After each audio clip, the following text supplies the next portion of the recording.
What's up, bro? It's your boy Mike Muse. Welcome to the conversation, the Mike Muse Show. I am so excited to be in conversation with my next guest. I have always wanted to interview her. I've been in rooms with her, but never had a chance to really interact. I've been such a fan.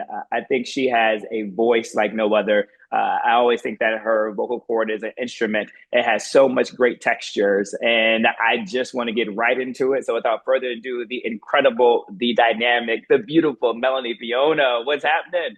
Thank you so much, Mike. I'm so happy to be here. Thank you. Yep, I was so excited to be Oh in man, that conversation was with an you. intro. I'm feeling loved. Okay. No, I was just talking to a friend of mine two couple of days ago, and I was talking about how much I miss R&B. And I knew you had new music, but I wanted to wait to listen to the music right before the interview started so it could be really fresh. And Melanie, you have been the answer that I have been waiting for, and I think so many Oh, people who love R&B and just good singers, because what you have been able to do is combine great music with great vocals with great lyrics. So I don't even know how you did it, and it sounds so current still. thank you. Thank you so much. I really wanted to make sure that after, it's been some years since I've put out some music. And so I wanted to make sure that what I would offer in this season of my life was a reflection, I think, of who I am now, but also still satisfy, I think, the legacy of what I've already created, which is something that people respect, something that people feel connected to emotionally, something that is rooted in musicality and art and talent. That's something that I've really wanted to always make sure that if you're just discovering me, that's the first thing you're going to walk away. Whether you love the songs or not, I can be like, that girl can sing. And that Yeah. is something that I don't ever want to have to shy away from. So, the new music is I'm so excited about it. I'm released two songs off of a forthcoming 6-song EP. And it's been this just love child of a project. It's a passion project for me. It's something that I want people to feel emotionally connected to, of course, but also the project is called Say Yes. And more than the music itself, I want it to be an affirmation for people. I want people to say yes to themselves. I want them to say yes to the life and the love and all the great things that are waiting for them on the other side of yes, because that's been one of my greatest lessons is learning that everything beautiful comes from giving yourself permission to do it and to go But for Melanie, it. how did you? I always find interesting when people take a break from music just for a second to live life, and we're going to talk about the life that you've been living because it is beautiful on Instagram. But when you return, I see so many people chase trends. But how hard was that for you to opt out of chasing the trend, but yet still so current? It's not hard at all. I don't chase trends at all. I'm not a trend chaser. I barely like, I don't even like, I don't do TikTok dances. Like, I don't, I'm not chasing no trends. So, I think it just all comes down to always doing and leading with what feels good to me. And I think that that's the thing that we get caught up in as artists. Like, and when you have a big machine or you have a lot of voices or a lot of opinions around, everybody's telling you what it needs to be because this is what worked for so and so. And it was like, I'm not really trying to be so and so. So I don't want to know what works for them. I want to do what works for me. And I also want to just create what I want to hear. I want to create what I feel is missing or what I want to represent and what I comes from me and my experiences because my experience is unique to everyone else's. And so that is why I wanted to make this music and where this music came from. Say Yes, the song itself is a completely live produced song. It Whoa, that is there rare, Melanie. That it doesn't is happen anymore. it Wait, doesn't that happen doesn't happen anymore. That needed a moment. That does not happen anymore. doesn't happen anymore. And it's so interesting because I didn't even realize that that's what was missing. I didn't realize that I could fill that void for someone because there's tons of music out there, I'm sure, that is, live feeling. But I guess in R&B, like I said, I just don't think that I even realized that there was a void there. I was just making what I wanted to make. I wanted to be in a room with Dre Harris, the producer, Thundercat, Chris, I Dave, love Charlie Brown, Thundercat. He's been on my show. I love that boy. incredible musicians, and that's who contributed on this record. So, and I co-wrote this record with Sir, and it's he's doing background vocals on it with me. Like it is the birth, it is like the love child of a it is the love child of a true artist session and something that I'm extremely, extremely proud of. And I want people to feel differently than like what they put on before they go to the club. Like everything has a place, everything has a feeling and a season. And so, Say Yes specifically feels very classic and timeless for the people who love live instrumentation and love live vocals. What's so beautiful is that we are coming off of the Rock and Roll Hall of Fame induction ceremony. And when I'm thinking about the individuals who got inducted, I'm thinking about Kool and the Gang. And that's just nothing but like live producing, live instrumentations. I had the chance to talk with Kool, and he was just saying that most of their songs were just jam sessions, right? And so here you are coming now with live sessions, I'm sure jam sessions and creativity. And then I was just talking about Mary J. Blige, who got inducted, and I was saying what people resonated with her was she put her lived experiences into the songs, and that's why it connected. And it's making sense, Melanie, is why I connected so much to Say Yes, because I felt like I understand now the feeling of why I felt it was live because it was. But then to your journey, I believe what I've been watching from afar was put into this. You recently, not recently, but you have found love in the form of a partner and in the form of children. And I want to highlight a lyric that you said where you said, tired of the stress, don't want to second guess, been patient, waiting for us to find a way with this foundation. Showed you my cards, I laid it on the table. It just feels like you're being so vulnerable right now when it comes to your choice of love and the direction of love that you've taken. It is absolutely one of the most vulnerable things I think, as love is, and love needs to be. Mm-hmm. You have to be vulnerable. You have to be willing to just put the fear aside and go in head first sometimes. And that's really where this song conceptually came from. It was the space before who is my now husband. We were Yeah. dating and we were in this space where we were doing this dance, like I love you, but like something is just we're hesitant, we're scared. But we both knew the magic that I think we could create together because we saw it, but we really had to say yes. Like we couldn't do one foot in, one foot out. So here my cards are on the table. I've laid it out. I'm not Mm. I'm not playing it cool. I am all the way in. And if you are all the way in, let's do this. And we did. And here we are. I was It's talking to my buddy this morning, Jorge, and I was just talking to him about how damaging that line has been of "you complete me," mm, right? And I feel like that line is damaging because it removes the burden of self-discovery. And so mm. I'm just wondering how whole were you before you were ready to put your cards on the table, and how did you get to that place? I'll be honest. Um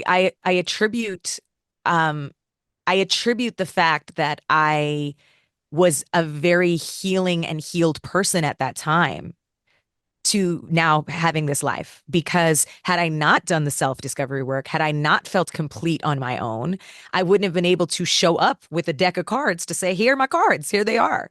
I'd have been scattered. I've been like, I don't know what I have to offer. I showed up well. And that was, I think, the best thing for me to even be able to recognize, like, I know the love I deserve. I know the love I want. I recognize it. But also we got to be on the same page. And so, I will say that, it's interesting because I know the feeling of like that you completely line. Everybody, feels it. I did feel complete as a person, but I truly believe that even greater than us being together, my husband and I, it was our children that really brought us together. The spirit of those little beings is why we needed to be together. And every time I see my son, especially because he was my first, he's my first child and my entry into motherhood. I look at it and realize I was like, oh, this is why we had to get our stuff together for this amazing being to come earthside. So that's a part of completing my purpose is Can we is, is being a mom. Can we lean in a little bit to what you just said about I didn't know what I had to offer, right? And just how insecure so many of us, go into relationships or the first date or a year into a relationship, not understanding what they have to offer and how detrimental that could be. I think a lot of people, again, put a lot of their energy and their focus into other people when you really need to do the work on yourself. You need to be comfortable with yourself before anybody else can come up in the space with you. And you have to be knowing that also, too, that if you want someone to come in the space with you, there's a certain level of a natural flow that kind of has to happen. And then there's also, it's a dance. It's learning when and who to be and who you want to be to that person while absolutely maintaining who you are to yourself. Because a lot of times people change for other people and then they're filled with regret that, like, oh, I changed for you or I did all this for you. And it was like, did they ask you to do that?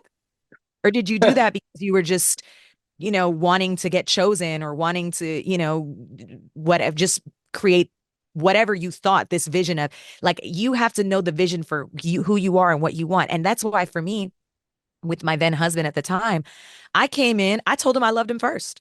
Like I came in and I was like, I love you. And I was like, you don't have to say it back. I was like, I'm telling you how I feel. This is not up to, this is not in response to like if you're going to say it back to me or not. And I think that that's the thing. People are so afraid. They're leading with pride. There's a difference between like self-respect and like ego and pride. And I think that, when your self-respect becomes compromised, that's a different position.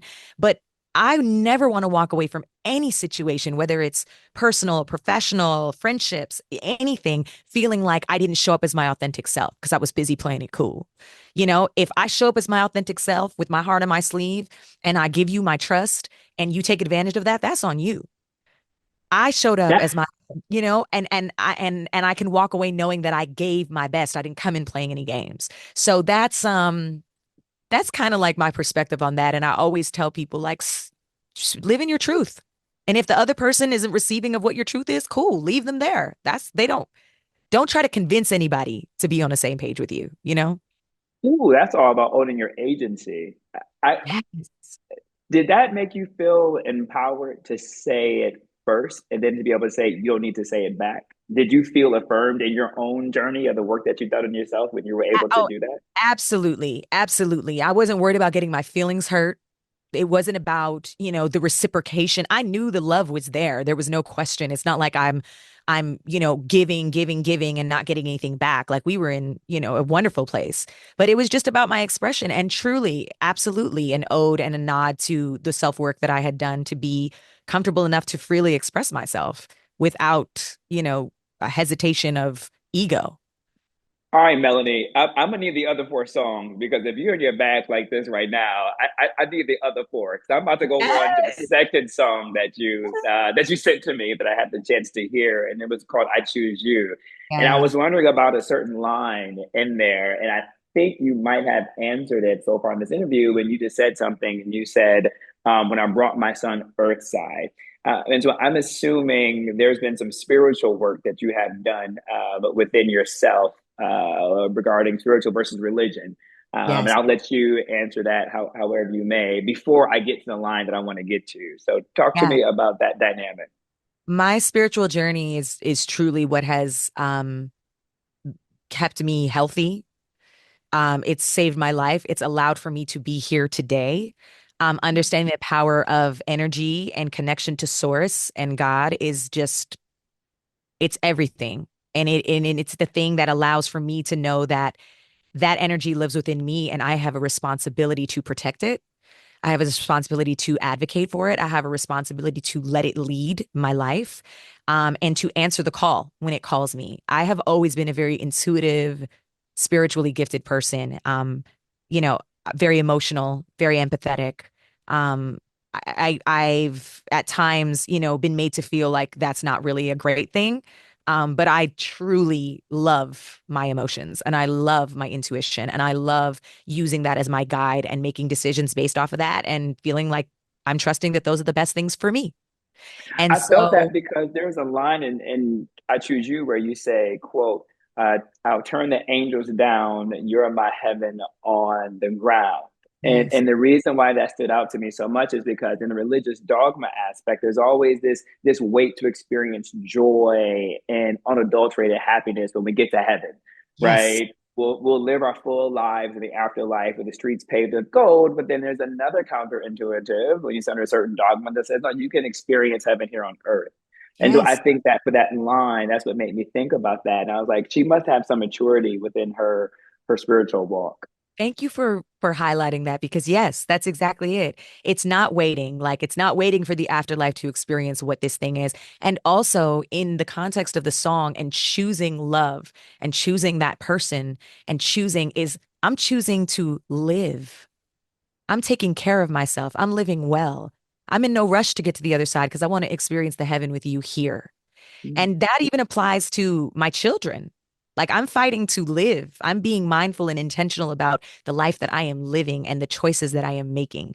So that's why I choose you is so important because everything is a choice. It's one of our greatest things that we have is the power to choose.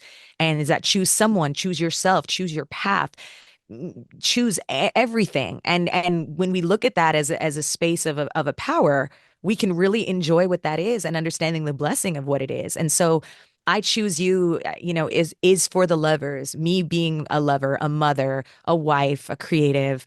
I want people to play this at their weddings. I want people to send it to their loved ones to let them know this is how I feel about you. Um, I'm so proud of it. And then, just reflection, the vibe of it is, it's like this reggae, lovers rock, reminiscent of the tempo and pacing of Waiting in Vain by Bob Marley, like being a Caribbean girl, wanting to express that, wanting to have something that feels like a slow dance, but just a little sexier. I love this record so much. I love I Choose You. And I want people to choose the same way I want them to say yes. I want them to choose. Yeah, I like Make the good line where you say, choices. "I love hip hop." I love it. Like I Oh love hip yeah, hop. like Yeah, hip that hop. was I love you like an art. Yeah. yeah. It was so beautiful. I think audience, what resonates with me on this album and Melanie, the conversation we're having right now is you've done this incredible work where you are actually singing to individuals who are in love and experiencing love, but then you're also too talking to people who are single and who would need to choose themselves, right? And choose a life that should be worth lived and well lived, right? And I think it's about self work and healing as well as it about like experiencing love, which is hard to walk that line, but you have done so incredibly. Thank you. I really wanted it to be affirmative. Even the words yes, say yes. That's the name of the EP. And I want people to feel inspired by this, and I want it to act as an affirmation for them with every song that they listen to, and they understand me a little better, and also be able to understand themselves. I think also it's an artist's responsibility. At least, let me speak for myself. It's my artist responsibility to create things that heal and raise the vibration. That is that's the gift and the power that I have with a microphone and an audience and people listening to me and following me and being tapped in and investing in me. That's something that I want to feel good about when I lay down at night and I think about what have I created when I do go to the other side, when I do transition to the afterlife. What is my legacy? And I want it to be one that people feel like I left the earth a little bit better than it was than when I left. It's better. I injected something positive into the world. And so that's kind of just the way I want to live my life in everything I create, from the Mama's Den podcast and creating spaces for mothers and women to heal and feel seen and understood, songs, this music, conversations, healing circles, communities. This is my life's work. This is my life's Hmm. work. And my voice and is my vessel. I'm the vessel. It's the gift. So I show up. I show up where and how I need to. Bella, you have made this interview so easy and beautiful and wonderful, and so hard at the same time because I'm fighting this intuition of wanting to end it right there, but I do, because that was just so beautifully said. Oh, thank It kind of wrapped up the vibe and the conversation we're having about working on self. Because although we're talking about love, I think ultimately we're talking about loving self and choosing self, right? And there's just so many people in our society that you can recognize who have yet to choose themselves you. and have yet to do the work right? And I'm still a work in progress in my healing and my journey as you are. And We I all think we're are. showing that we can still continuously work on healing while being healed. It's okay to say we're at this point of of being healed. Yes. There's more to go, but you There's can say more. I am healed. There's always more. And I think that some people often don't know what it looks like. We're literally all on the journey. We're all on our own individual journeys trying to figure it out, trying to figure it out, trying to figure it out. So if I can just be an example through my art and through what I'm creating to, inspire people that they can go forth in their journey, then Yeah. that's then I've done it. Then I've I done just it. want to say, I want to go right. I do want to end it with, because I was thinking about this when I saw it pop up on my Instagram. My friend, we have tons of mutual friends, and you got honored for Moms in Music. And when I saw it, I kind of paused and I kind of stopped the scrolling, and I was like, huh, Moms in Music. And I was just like, why is that necessary? And then I Mm. was like, it is so necessary, right? And we don't hear about moms in music, right? Because if I can go to a misogynistic place and then come out of it, Yep. is that we don't want women like yourself who are talented, who are smart, who are great writers, who are beautiful, right? We end up on that latter part, which is the beauty, right? And we ignore all the other artistry. And then the moment an artist becomes pregnant or becomes a mom, what is the value that they bring to the music industry? And it just stopped me in my tracks of how misogynistic that is and how I didn't even realize it until there was an award ceremony to recognize it and call it out. Well, when I first became a mother, that journey was so jarring for me just as a woman in general. And then I had to really find the space of what it was to be a mother and a creative in music. And that kind of became my tag, like motherhood and music. And then I was aligned and got connected to Moms in Music and this organization that is doing wonderful things to create community and support and advocacy for women in the music industry because again there were so many years and so many misogynistic obstacles that women had to face, from hiding their pregnancies to being told that your career's over and you can't be a mom and your body's going to change and no one's going to find you desirable anymore. And I think that as time has gone on, women have really given themselves permission to say, I'm not subscribing to this. I am going to live the life that's meant for me, and I'm going to do it with or without these powers that be. I'm going to create my own table. And so when I received that honor, there was several women who received an honor that day, and hearing the stories throughout, every single woman sharing the same experience of the fear or the guilt or the judgment that we had to face to embark upon this beautiful journey of being a woman and being a mother. How mentally you have to fortify yourself and surround yourself with women who see you and understand you and can support you. And so that is a huge part of my mission, is to represent this. I mean, shout out to Beyonce, strong enough to bear the children, then get back to business. I mean, she Yeah, said it and has the world singing the lyric. You know, right. Which is, that's the power of women. And it so is. say it. And so it's something that we deserve to be celebrated for. It is something that we deserve to be honored for. I think the mother, everyone came from a mother, let's be clear. So if we're not putting respect on the moms, what are we doing? So I think that that's why, these types of gatherings and these types of conversations are so big and a part of my purpose. And I mentioned the Mama's Den podcast that I do with three other women, and came that came from a space of, why is nobody talking about this stuff? Why is nobody talking about it? Let's talk about it. And so that's where the healing comes from. That's where it comes from. And thank you for recognizing that. Thank you for making a note of that. Because more Yeah. people need to remember. More people need to remember, like, there's a lot of work happening Yeah. here. Melanie Fiona, I can't thank you enough. What comes to mind as we wrap is that not only moms and music, but there's always been something I've been talking about very openly and publicly, Melanie, is that I hope one day men who are rappers and R&B artists will feel comfortable discussing their wives, their long-term partners, and their children.